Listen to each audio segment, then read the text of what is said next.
বন্ধুদের সামনে মাকে পরিচয় করিয়ে দিতে আপনার লজ্জা করে? কারণ মা ইংরেজি জানে না, মা আনস্মার্ট।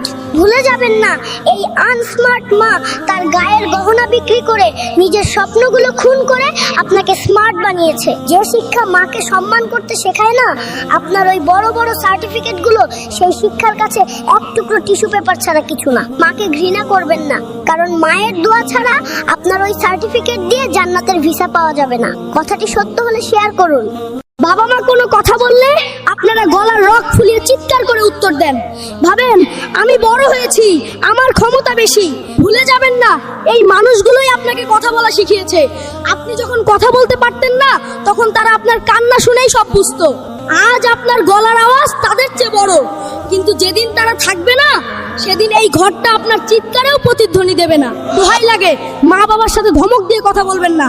যারা আজ থেকে মা বাবার সাথে নরম সুরে কথা বলবেন, তারা প্রতিজ্ঞা করে কমেন্টে ইনশাআল্লাহ লিখুন। জীবিত থাকতে মানুষ বলে সময় নেই, খুব ব্যস্ত। আপনার একটু খোঁজ নেওয়ার সময় কারো হয় না।